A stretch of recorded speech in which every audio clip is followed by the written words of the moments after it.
Fasalu ahla dhikri in kuntum la ta'lamun. Kwa mujibu wa sheria kwamba wanaita almuhallil wal muhallala lahu, ndoa ya muhalili. Hili jambo kwanza si la kujibu kwa njia ya kuzungumza kama hivi, kwa sababu ina mambo mengi ndani yake. Ni mlango mzima unatakiwa kuzungumzwa kwa masaa ya kutosha.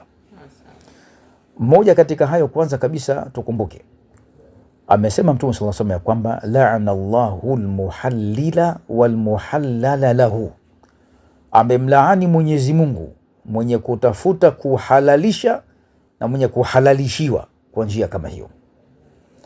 Na kufanya hivyo kunapelekea pia kufanya dhulma kubwa hata kwa yule ambaye anamuoa hali ya kuwa hajui.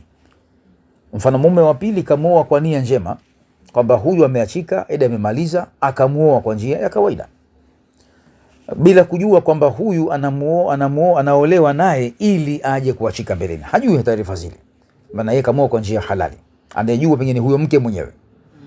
Kwa hivyo swala hili pia lina mambo mengi ndani yake.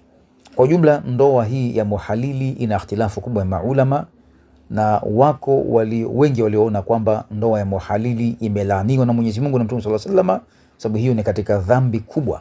Katika moja ya alama ya kujua kwamba dhambi kubwa ni jambo fulani, basi ni kuwepo kutajwa kwa laana, kama vile ambao wanalaaniwa wenye kufanya dhulma, wanalaaniwa wenye kufanya kuunga nywele, wanalaaniwa wenye kufanya mambo mengi. Kwa hivyo kila jambo ambalo kulifanya kwake ni laana, kama vile kutoa rushwa, kuchukua rushwa na mfano wa hayo, basi hayo yote ni katika madhambi makubwa na si halali kufanya hivyo. Kwa hivyo swala hili linatakiwa kwamba waje wahusika wote katika ofisi, huyo mume na mke waliorudiana kwa ndoa nyingine baada ya utaratibu huo waje ofisini, na yule mume ambaye alimuoa huyu pia naye aje ofisini vile, kwa sababu inategemea pia kwamba naye alimuoa kwa nia gani. Inawezekana baada ya muda kathibiti kwamba ndoa ya yule ilikuwa ibakie, huyu kafanya dhulma kwa kukimbia kwa huyu, kwamba ikawa huyu wa mwanzo isisihi ndoa yake kumrudia mke. Na pia pana masharti mengi yametajwa ndani yake, ikiwemo pia sharti la kuwezekana kuwa dukhuli imepatikana, kwamba amemoa kwa ndoa ya kawaida na ikapatikana maingiliano ya kindoa, tena katika wakati halali na pahala halali. Kwa maana hiyo, ikiwa hayakupatikana maingiliano ya kindoa, vile vile ni sharti la kwamba ndoa itakuwa ya yule kurudi kwa yule mume wa mwanzo baada ya kuashika huku, pia haikubaliki. Pia inawezekana kwamba huyu ambaye aliolewa na mume wa pili, pena eda yake ya kumaliza kwa mume wa kwanza, pena kaolewa ndani ya eda, kaharakiza kutoa maamuzi tu kwamba olewa haraka apate kurudi haraka kwa mume wa mwanzo. Kwa hivyo akiwa ameolewa pia ndani ya eda, make ndoa ya pili pia haikusihi.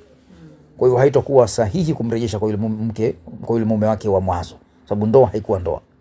Ndoa ilikuwa ni doa, hilo si ndoa. Kwa hivyo lazima pachunguze mambo yote. Je, eda ilimaliza, alimoa kwa nia gani?